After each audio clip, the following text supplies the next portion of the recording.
The House will be leaving town today, heading back to our states, heading back to our districts. Obviously, this will be a week of Thanksgiving. And obviously, I wish all of my colleagues well and safe travel. And we have much, of course, for which to be thankful in this great country. But there are great concerns that we face. Today, obviously, we had the speech in the news about the future of Speaker Pelosi. The outgoing speaker has had a long career in this body, and I wish her well. I wish her the best in the next chapter of her life. And some are saying it's an end of an era. And I would say that it's only an end of an era if we choose to make it so. Speaker Pelosi ran this chamber not terribly unlike her Republican predecessors, and I don't necessarily mean that to be the right way to do things. Bills that are cooked up in small rooms among leadership staff and members of leadership. Thousands of pages of legislation dropped on members at the 11th hour. Key pieces of legislation that are shuttled through committee without significant debate and then dropped on the floor.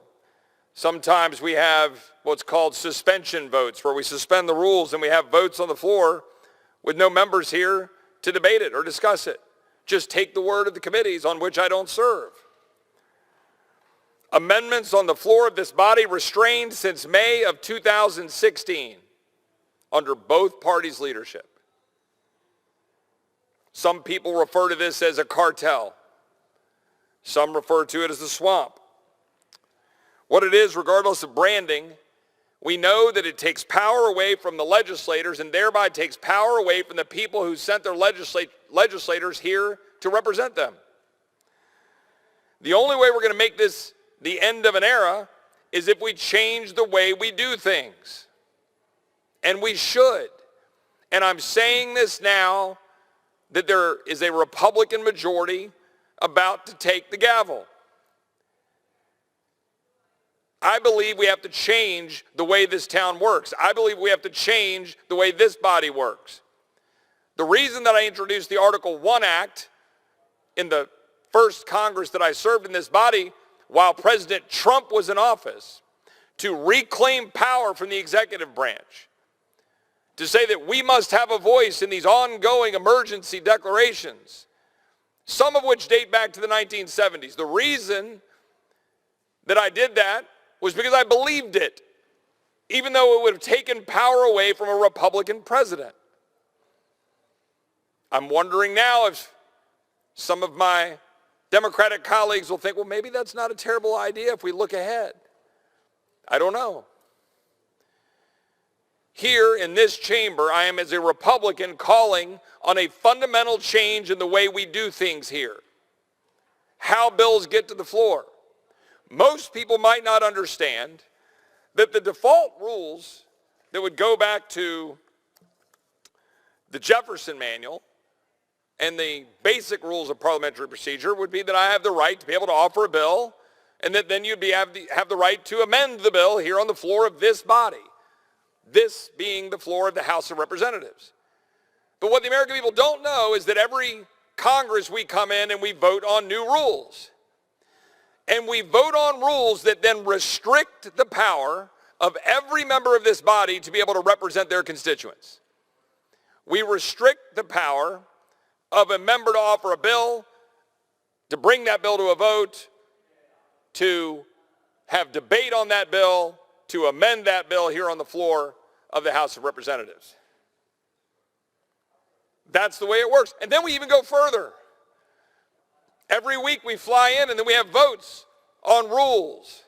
Rules that are cooked up among 13 members of the House of Representatives who sit up in a committee up here behind these walls, and they vote a new rule, send it down here, and then the body votes on the rule that then structures debate for the week. Then can I offer an amendment here on the floor? No. And you know why? Because people are afraid to vote. Members of this body sent to vote on legislation and to represent their constituents are afraid to vote. Can you imagine? In the founding of this country, the establishment of this body, the people's house, to go get reelected every 2 years, or to go seek reelection, that we're afraid to vote? Do you know how many times, if I bring up opening the process and opening up the floor of the House, colleagues on my side of the aisle, the other side of the aisle go, well, don't you know, that means somebody could bring up a really tough vote. Well, if you vote no on a whole lot of tough votes, like I tend to do, you get kind of used to it. And you get used to what you have to do, which is go explain to your constituents why there ain't no free lunch. This isn't the United States House of free stuff. You can't just keep passing bills to spend money we don't have to buy off votes. You can't keep voting for bills that have a nice title so that you don't have to go back and explain why you voted, as I did, against burn pit legislation for veterans who need support and help for burn pits. But you vote against it because you don't need another $675 billion mandatory spending item.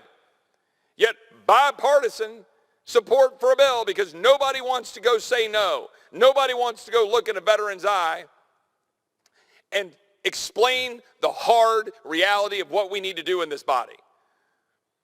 Nobody wants to say no to a bill that says ALS research. Nobody wants to say no to a bill that says something about helping animals or helping old people or helping kids. You put a nice title in there and everybody's got to vote for it. Doesn't matter which side of the aisle you're on, you got to vote for it. Because there is no spending limit. There is no restraint. There is no responsibility. There is no leadership. There is no check on unrestrained power of the executive branch by this body, because this body keeps funding the very tyranny of the executive branch that many campaign against. That's the truth. My colleagues on this side of the aisle just went out and sought election, where we took the House back.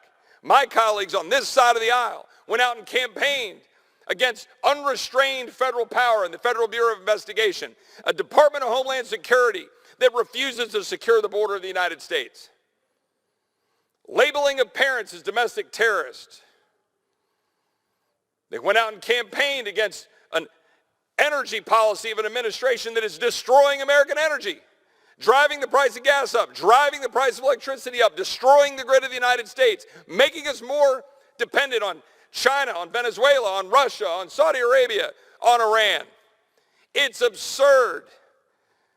We ran against all that stuff, but you know what? Whole lot of my colleagues vote to fund all that stuff. Have no problem writing a big old check. Both sides of the aisle. You know why? Because they always have something they want that they're willing to just sign off on a monster piece of legislation, irrespective of the debt that is piling up around the ears of their kids and their grandkids, the destruction of the American dream that is happening because of that, or the funding of the very bureaucrats that are undermining the freedoms of the United States people every day. Come to the floor, it's got a National Defense Authorization Act. You come to the floor and you've got something you must pass. We have to pay for the pay raise for our troops. We must pay for some more planes and bombers and helicopters, missiles. Don't you know, Chip, that we've got to go stand up against China. We got to fund Ukraine. We got to stand up against Putin. Great. Let's have a debate on this floor about those things. If you're talking about war, maybe we should declare it. If you think that there's a proxy war with funding, maybe we should debate it on the floor of this body.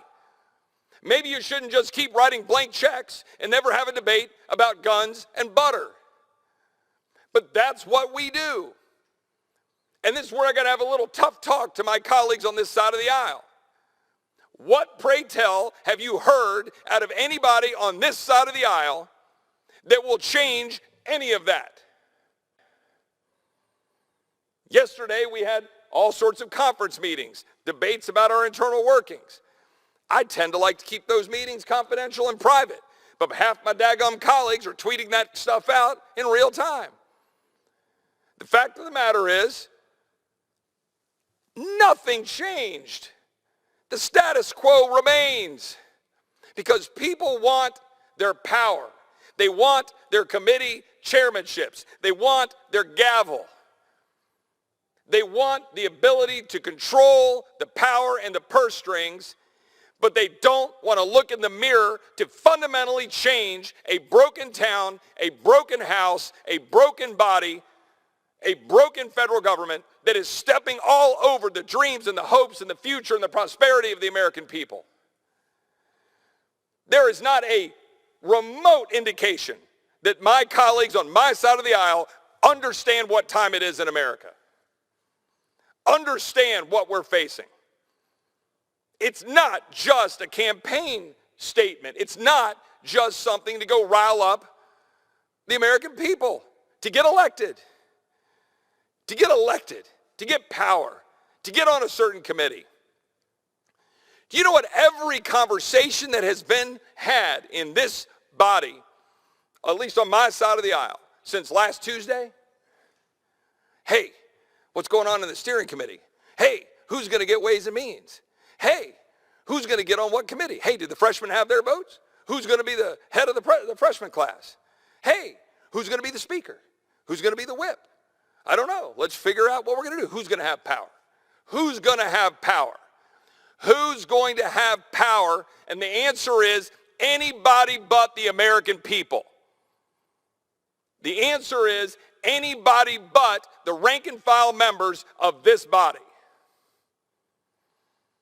The answer is the status quo. That's why people ran. That's why President Trump, by the way, did well in 2016 running against the swamp. Say what you want about President Trump. He represented a large block of this country that were sick and tired of this town, of this place, of this body, of the people in this room. And it's high time we do something about it. Stop kissing each other's rear ends, asking and begging for some slot on a committee. We didn't come here to be on committees. We didn't come here to get a title. The titles around this place. Who is in leadership? Leadership. Isn't leadership something you recognize and follow? It's not something you elect.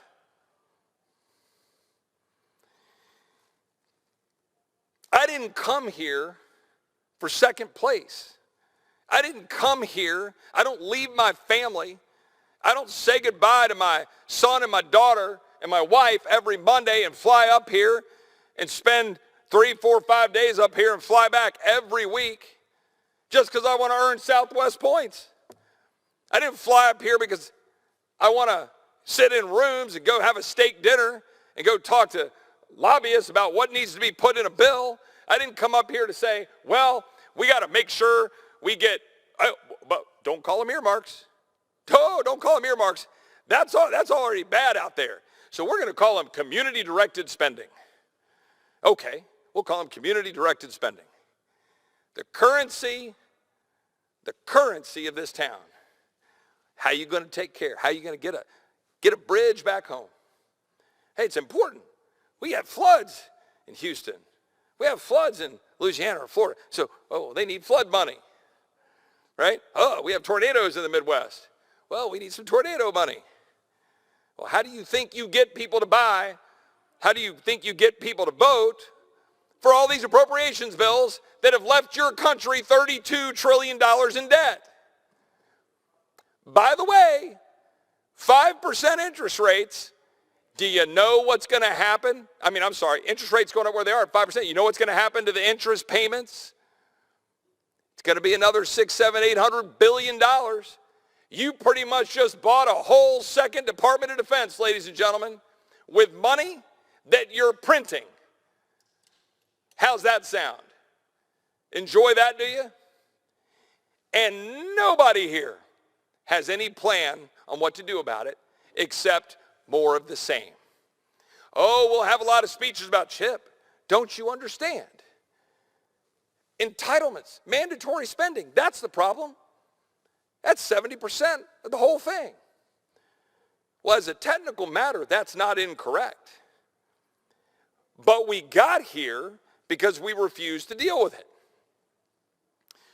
And that's not an excuse to write a blank check for discretionary spending. Hey, we don't need to be responsible on discretionary spending because the actual problem is the rest of the spending. Even though discretionary spending is still $1.5, 1.6, 1.8, $2 trillion. Or is it $7 trillion? Does anybody know? Does anybody care?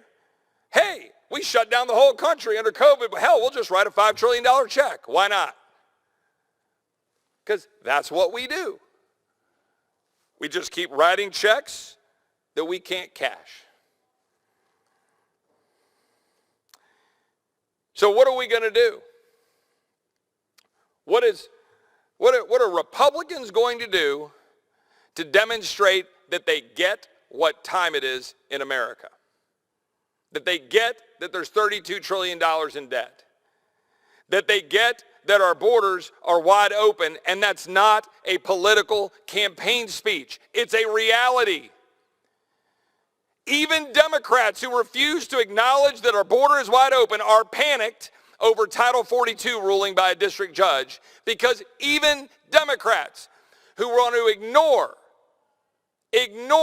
the 230 or 40,000 apprehensions in October, the 70-something thousand gotaways, the 27 dead migrants, they ignore all that. But that's 7,000 or 8,000 a day, and they can just sort of barely process that. You get rid of Title 42, which, by the way, there's no pandemic reason for Title 42 right now. It's literally a Band-Aid that Democrats are using as a, oh my God, if we actually open up the borders entirely, we can't deal with 17,000 a day. But that's the truth. That's the reality. So what are my colleagues on this side of the aisle going to do about it? Oh, Chip, we'll pass a bill in January. I don't know, it'll be H.R. 1, H.R. 2, H.R. 5, but don't worry, we'll pass a border security bill. Well, one, I'll believe that when I see it. We don't have a great track record. Two, so what? Are you going to pass that bill and walk over and convince that great stalwart of defense of our border, Mitt Romney, that he should vote for it?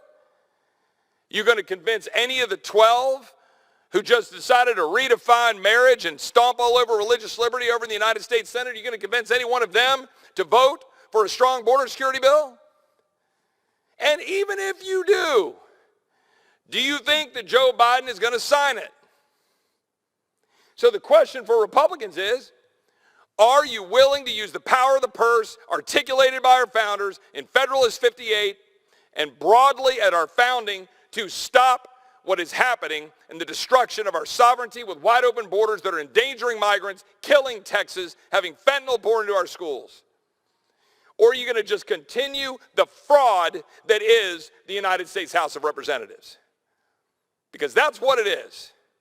We don't represent anything at all when it comes to the core values of the American people. We represent power. We represent the quest for power.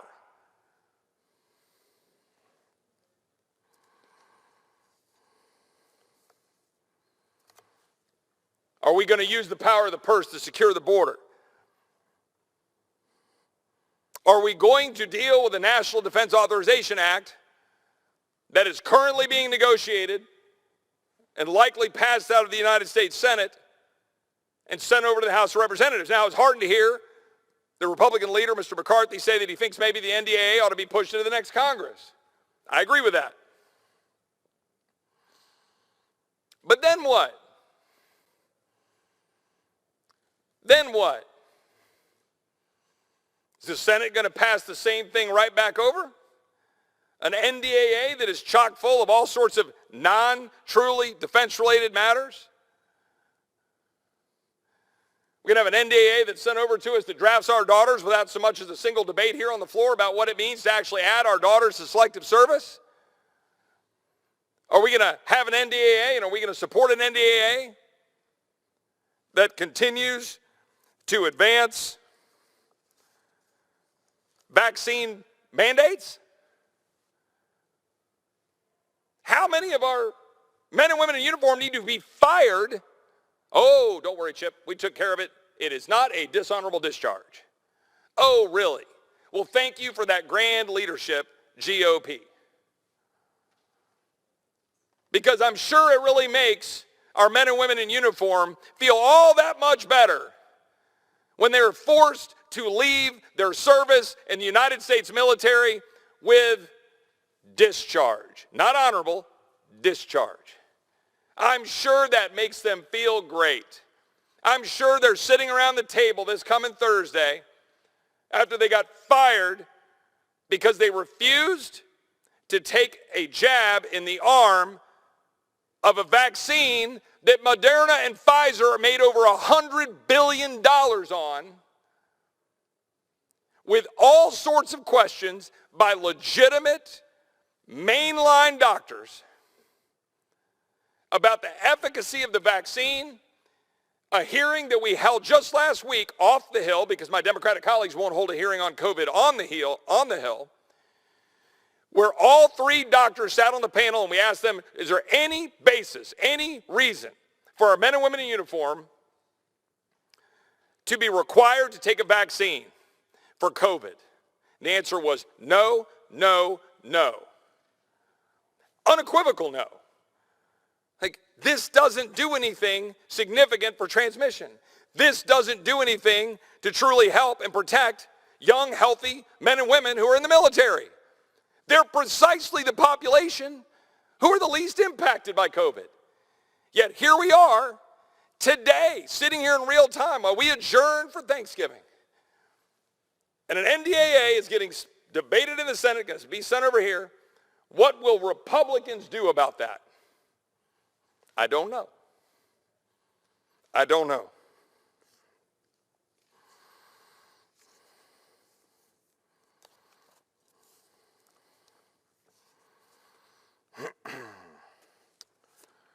Are we going to have hearings in this body on COVID itself?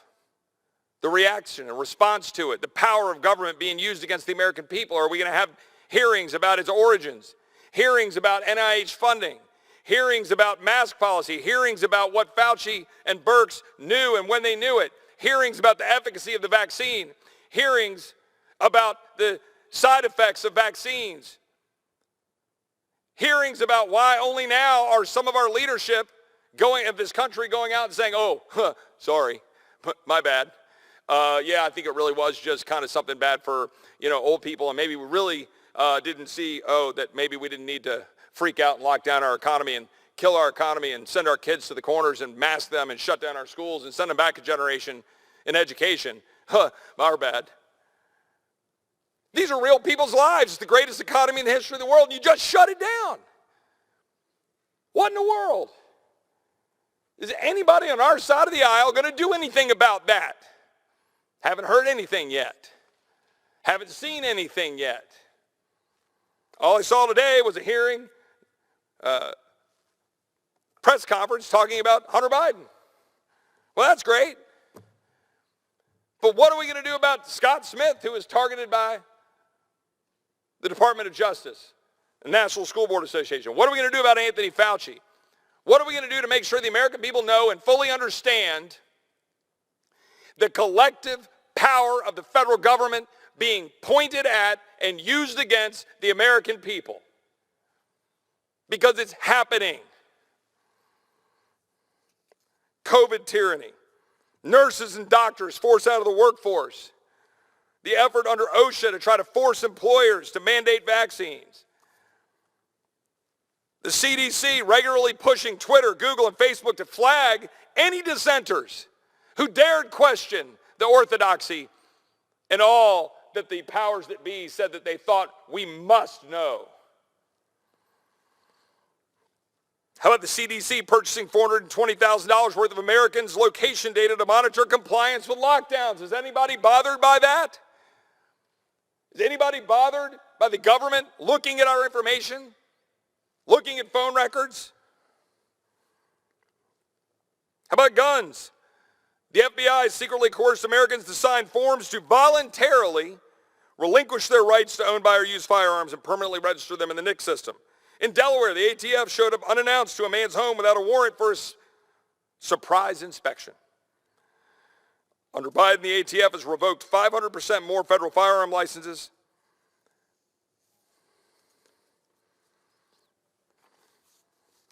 How about DHS? Documents reveal DHS plans to target inaccurate information on the, quote, the origins of the COVID-19 pandemic and the efficacy of the COVID-19 vaccines. Facebook created a special portal for DHS and government partners to report disinformation directly. How about the environment? A 77-year-old veteran was sentenced to 18 months in federal prison and $130,000 in fines for digging ponds on his Montana property in violation of the Clean Water Act. The power of government is being used against the American people and our citizens every day. I've heard lots of talk by my Republican colleagues about oversight. But oversight doesn't do any good if you have a handful of hearings and nobody in America knows what's going on. That's why we should have a coordinated church committee style direct effort to bring together the entirety of the federal government's assault on the well-being of the American people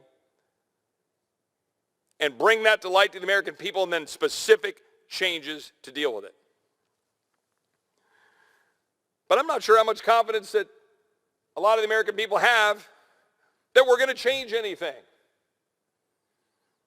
Because you got to actually change something. We have, immediately following the election, the re-coronation of Mitch McConnell in the Senate. The adoption of essentially the exact same leadership team on this side of the aisle. And what is the first thing that happens in the votes, and what do Republicans do? In the Senate, 12 Senate Republicans voted for cloture just yesterday to codify, other than marriage between a man and a woman, and trample on the religious liberty rights of Americans to disagree. That happened yesterday. Mitt Romney, Utah. Trump won 58% of that vote in Utah. Cynthia Lummis, Wyoming, a 70% Republican state. Shelley Moore Capito, a 69% Republican state. Todd Young, a 57% Republican state. Roy Blunt, 57% Republican state. Joni Ernst, 53% Republican state. Rob Portman, Dan Sullivan, Lisa Murkowski, Richard Burr, Tom Tillis, Susan Collins. Republicans walking away from religious liberty, walking away from the definition of marriage. What better way to signal to the American people and your Republican supporters and voters that you've got your personal thing pulled together and you're going to represent them and change what we're doing in this town.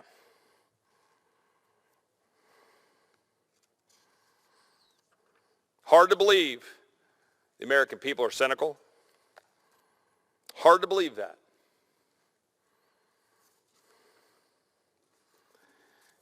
Yesterday, we had a bunch of votes on rules and procedures in the Republican conference. Again, it's a private meeting, despite the fact my colleagues love to leak it out, so I don't like to get into what specifically was done behind halfway closed doors. But I'll just say this, there wasn't an overall warm and fuzzy feeling about change. Very little changed. In fact, one of the things that did change was to just pull away a 200-year-old precedent dating back to Jefferson's manual about vacating the chair. It is my belief that sitting in the speaker's chair, you'd want to make very clear that you're confident that vacate the chair would never be a problem. Yet, Republicans circled the wagons yesterday. You know why? It's about power. It's about the fear of losing power. It's about the fear of change. It's about the fear of empowering the body to do its thing. It's about the fear of open debate. It's about the fear of regular order. It's about the fear of votes. It's about the fear of taking tough votes. I don't fear tough votes. But I will say something to my Republican colleagues. Don't talk to me about change or what you think is changing until you tell me about the process you're going to use to bring bills to this floor. Because if I don't have the right to amend it, if I don't have the right to represent my constituents, if I don't have the right to have a voice, and you're going to come down and whip me and whip my colleagues to support a bill crammed down my throat by a rules committee that I didn't vote for or select, if you're going to tell me I've got to eat that vote, then that's not representative government, and that's not the way we should do things. When you bring a bill to the floor of the House of Representatives through a rules committee, and it's told to be must passed, National Defense Authorization Act, which by the way is not must pass, always considered such, appropriations bills. How many of my colleagues went to the microphone yesterday saying, look, continuing resolutions are destroying our military. We need actual appropriations. You know what? I do not disagree. But when you offer a rule change to say, I tell you what, if our Senate colleagues will work with us to get the defense bill passed, then maybe we can consider the other things. And they're saying, well, no, we don't want to bind our hands to the Senate. But that sounds nice, doesn't it? The truth is, what they don't want to do is give up the ability to do what they always do, which is try to jam through an omnibus spending bill with backroom deals cut in order to try to drive up defense spending. I support our defense. I want them to be properly funded. But I don't want them to get more blank checks. When are we going to have a debate about guns and butter? When are we going to stop spending money we don't have? When are we going to have an honest conversation in this body? Is it when we turn off those daggum cameras? Is it when we decide to actually offer amendments on the floor again? You're not going to change anything if you keep doing the same stuff. That's the truth. 2 days ago, I stood up and nominated my friend Andy Biggs for Speaker of the House as the nominee for the Republican Party. Andy did not win that vote. He's my friend. My friend Kevin McCarthy won that vote and earned over a majority of the Republican conference. That news has been reported. Virtually everything that we did in that meeting or said in that meeting was literally verbatim tweeted out in real time or leaked to the press in real time. That's the truth. I have a rule when reporters talk to me about what happens in a meeting that I tell them it's a private meeting and I don't think I should talk about it. But when things leak out in real time about what's being said and what's being done, you at some point have to go explain to the people you represent, to your supporters and people broadly, what were you doing? Because if you can't have a private debate and a private conversation among family, and it's going to be made public, well, then you've got to go explain it. So allow me to read the speech that I gave in the Republican conference meeting nominating my friend Andy Biggs. It went like this. I rise in support of my friend and colleague from Arizona to serve as Speaker of the House. Andy Biggs is a proven leader who has demonstrated leadership here in D.C. as well as serving as president of the Arizona State Senate in a slim 2-seat majority. He is a committed conservative and a good man. Andy's candidacy is not an attack on Kevin, with whom a number of us have been engaging and will continue to engage in good faith. Andy's candidacy is about his courage to stand here today, willing to take arrows, the courage to offer a debate rather than a coronation, the courage to say perhaps, just perhaps, we should consider changing the way we do things in this broken Congress, in this broken town. A town to which our constituents sent us specifically to change it. While there are many factors impacting last Tuesday's elections, the outcome is not so much murky as convicting.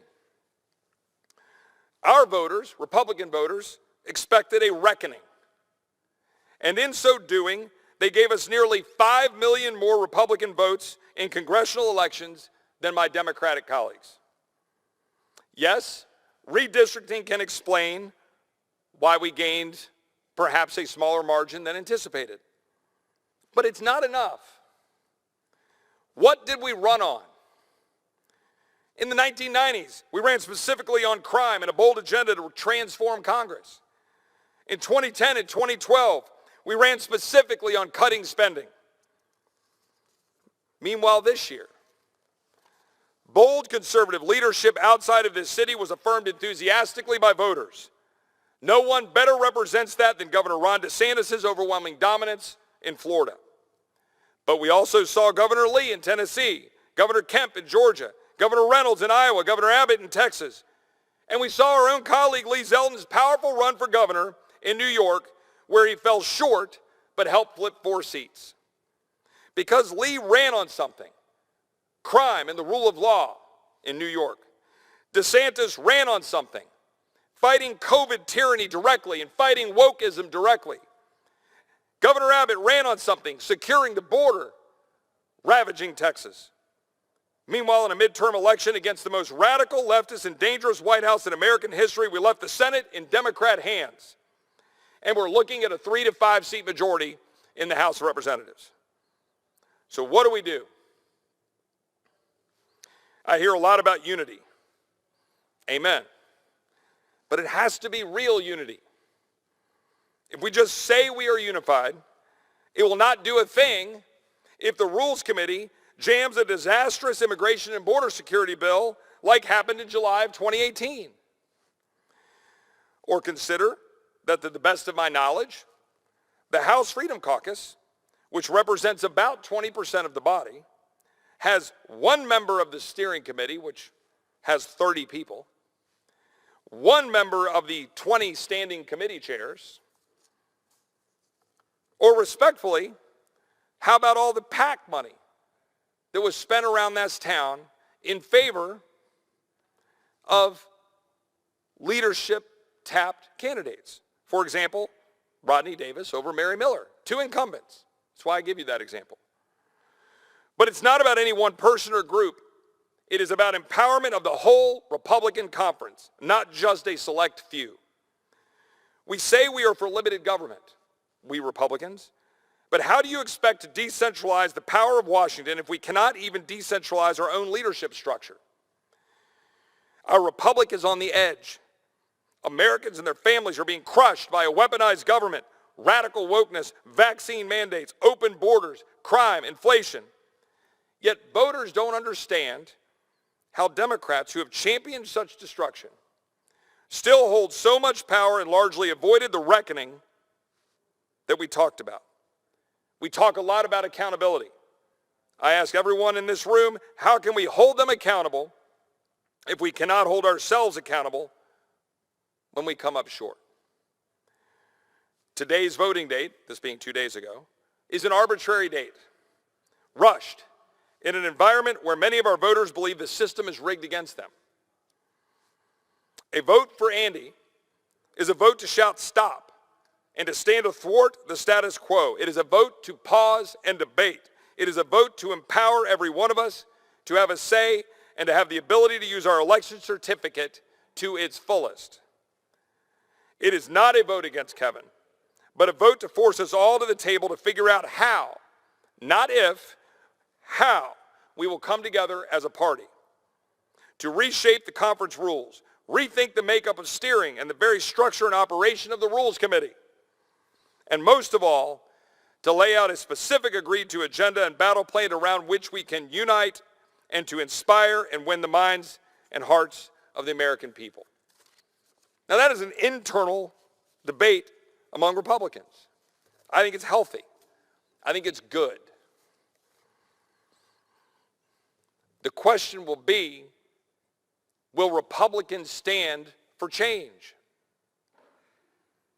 Or will Republicans stand up for the continuation of the status quo?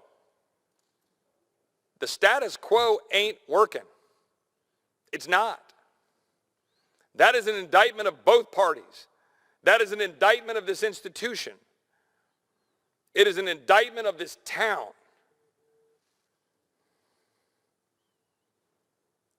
We come here called to represent the American people. We come here called to engage in debate and discourse. And as I've said before on this floor, how often have you seen a legitimate and robust debate on this floor? I'd ask all the staff that sit in the room to answer, but that's not appropriate. They're the ones sitting here all the time, along with a handful of C-SPAN viewers.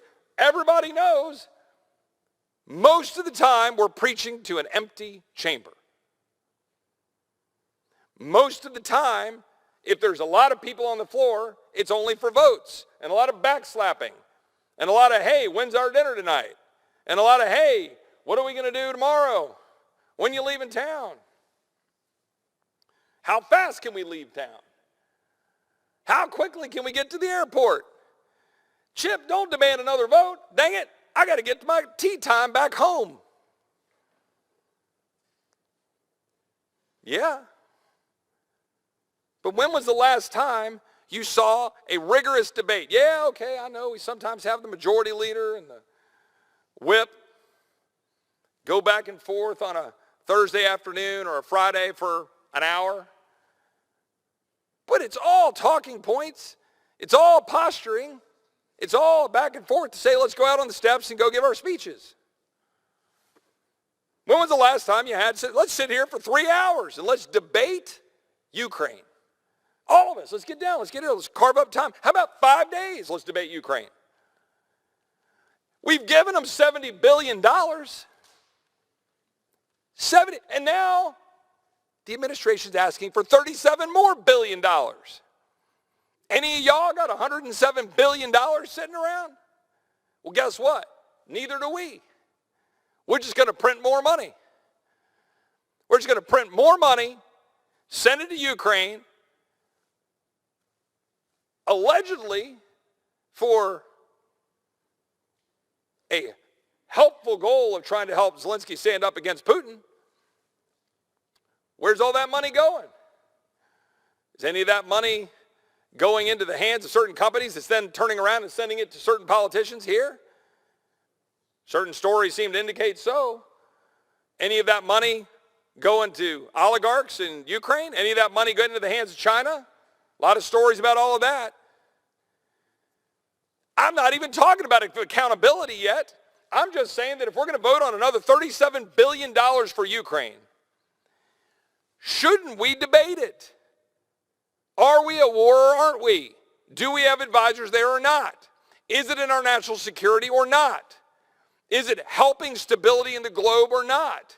Is it actually good for the people of Ukraine, bad for Putin's power? And there's a lot of good debates around all that, and the answer might be yes to some of those, no to some of those. Have you, anybody, just throwing it out there, has anybody seen a debate like that on the floor of the United States House of Representatives? I have not. And I'm here. Few people have come down and given speeches. That's not the same thing. That's not the same thing as an actual debate. The American people expect us to do our job. I expect and believe that Republicans will end the absurdity of a closed-down Capitol, the absurdity of magnetometers to go onto the floor of the House, the absurdity of proxy voting. Proxy voting extended by the current speaker till December 25th, when Santa Claus is going to bring home the magic day when COVID disappears. Obviously absurd. Our goal and our intent is to open up this body and to restore the people's house. That has to be our goal. That has to be our mission. Our mission as Republicans cannot be power for the sake of it. I would ask or suggest to my Democratic colleagues that their mission should not be opposition just for the sake of it. I am proud that I have one of the higher voting records against my own party than most of the people in my party. I believe that is attached to some amount of consistency and not attached to the whip or attached to the party power structure. Doesn't mean I'm right. I mean, I think I am. But what it means is that I've got some guiding principles that I think ought to guide how I vote. And it shouldn't be just because we're in shirts and skins or, red shirts, green shirts. It shouldn't be blue shirts, red shirts. It just shouldn't be that way. We should be able to be united on taking power back from the executive branch and restoring it to Congress. We should be united on sovereignty of our nation and defense of our borders to ensure that cartels don't exploit them for human tragedy, sex trafficking, fentanyl, pouring in and killing American people. We should be united on a strong national defense used sparingly but forcefully, not entangled in never-ending battles, and not blank checks to countries representing proxy wars. We should be united in trying to figure out how to solve our fiscal crisis that's killing our country. Every one of us should wake up. We should literally not be going home right now. We shouldn't even go home for Thanksgiving. It is so bad in such a crisis, we should not leave here until we have a plan to stop spending money we don't have. And I'll go ahead and say right here, everything should be on the table. But we won't do that. Because if somebody brings up mandatory spending, my colleagues on the other side of the aisle will run ads like they did against Paul Ryan saying you're pushing Granny off the cliff if you dare say something about Social Security or Medicare. You mean to say there's not a single dollar that we can save out of that without it being pushing Granny off the cliff? On my side of the aisle, they will not touch defense spending. And if you do, it's sacrilegious. You cannot touch defense spending. Chip, we need more. Doesn't matter what we got to do with that. We need more. You mean there's not a single dollar we can't save at the Department of Defense? There's not a single dollar we can't repurpose? There's no way to make that run more efficiently, more effectively, to have a strong military force that will kill bad guys and blow things up when necessary? I think we could do that. We should be united in that. You can't keep spending money you don't have. You can't have open borders and a lack of sovereignty. You can't. If we can't unite on that, what in the world are we going to unite on?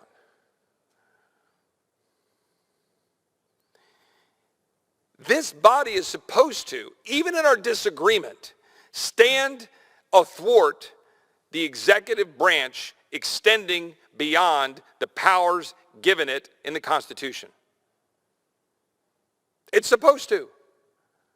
Yet we routinely give the executive branch open-ended, long runways of power, and we both do it. And we know we do it.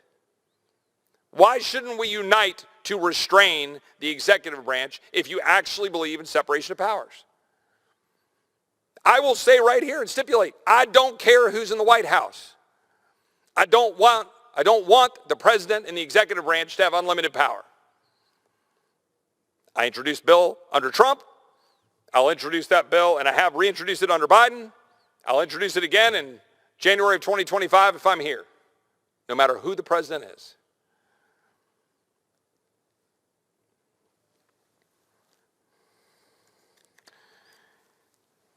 We got the American people right now trying to figure out what they're going to pass down to their kids and grandkids. I've got staff, 25, 7, 8, 30 years old, saying, am I going to be able to buy a house? Literally, like wondering, looking around the country, pulling them up on maps, saying, how am I going to afford this? How do I afford a $500,000 house with 7, 8% interest rates? All the families across the country are trying to figure that out.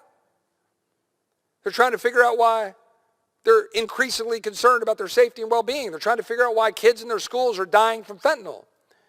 They're trying to figure out why we can't just agree that there are men and there are women, and we can acknowledge that we can build our society around that without that being hate. Like, these are fundamental truths or fundamental elements of our society and how we organize ourselves. We have got to find a way as a body on both sides of the aisle to bring back common sense, normalcy, and on this chamber and in this chamber, regular order. Or nothing will ever change. I am strongly of the belief that we must change. I've tried to work with colleagues on the other side of the aisle. I've introduced legislation on a bipartisan basis. I've passed legislation on a bipartisan basis, despite being, I think, by any objective measure, on the more conservative end of the spectrum of this body. I don't care whether there's a D or an R after your name. I'm going to tell you what I think. And that is directed at my colleagues on my side of the aisle, running around backslapping about getting the majority. The majority and having the majority is absolutely useless if we're unwilling to change. We have to change the way we do things around here. We have to empower members of this body to have a say in what is brought to the floor, a say to amend the legislation, a say in open and real and true debate that is driven by a desire to lead this country forward on the most basic of terms. Open up the Constitution. Look at the powers granted in Article 1, Section 8. Ask yourself whether what we're doing is connected to those powers, and then ask yourself if we are not a stronger, freer, better society if we can agree to disagree and push decision-making as close to the people and families and communities and local and state leaders so that we can actually have a republic united around ideals and not at each other's throats, because that's what we are. Because we are trying to make decisions in this town for everybody. And that's both sides of the aisle. Federalism is not just some quaint word you talk about. It's actually central to the health of this republic. We cannot function if we can't agree to disagree. And you can only agree to disagree if you're not trying to solve every problem for every person and every family and every walk of life in this chamber, doing everything and actually accomplishing nothing.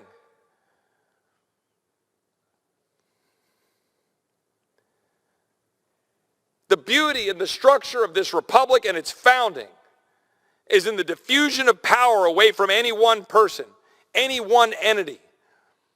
The diffusion of power across 3 branches of government. The diffusion of power among federal, state, and local government. That is the greatness of this country. It is the essence of the great American experiment. That we trust the people. That we allow the people to prosper according to their own work. That we help each other. That civil society matters. But we fundamentally broke not just this institution, we are breaking our country because we believe that an unlimited checkbook gives us the right to buy votes with it. And by doing it, you're breaking the spirit of the country. You're taking away the value of work. You're taking away the value of responsibility. It's not just a campaign effort to buy student votes by paying off student loans so you can be nice. You just destroyed the entire ethic of responsibility. Of a woman like my wife, the daughter of a single mom, who went to college, made decisions about what college she would go to based on the cost of that tuition, who took on loans, who then took every step to pay them back, who drove a crappy little car in order to pay her loans off. What do you say to her and every other American like her who did it the right way, and you just say, here you go, we're going to pay off your student loans? And that's just one example of thousands, and my side of the aisle is just as guilty.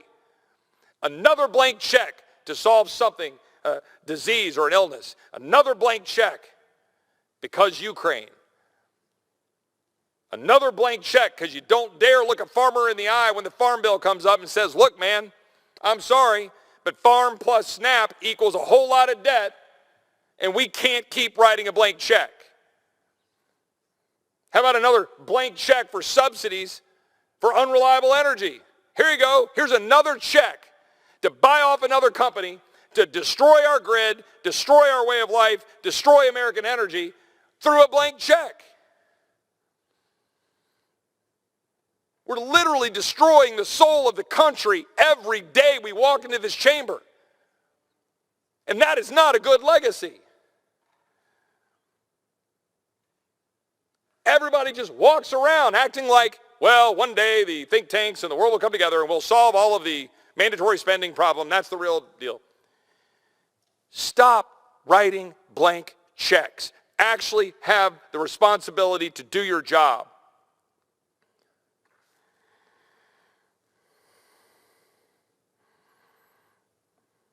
I'm optimistic about the American people and always have been.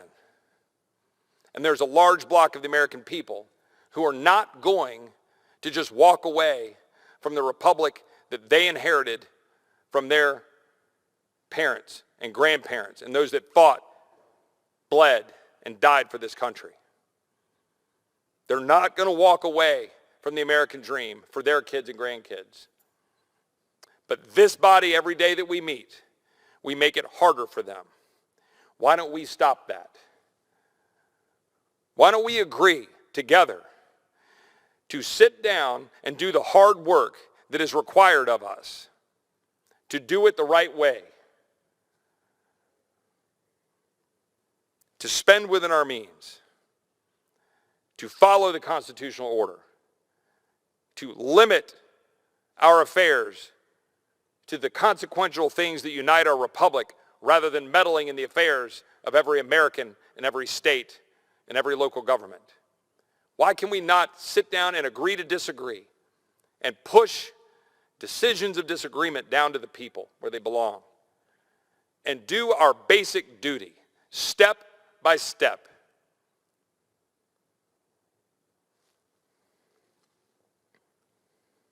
That is our calling. That is our opportunity. When you have a change of power and a change of leadership, it is our duty to follow the constitutional order. It is our duty to do it the right way. It is our duty to use the powers granted in the people's house to stand up in defense of the people who send us here to represent them. And with that, I yield back.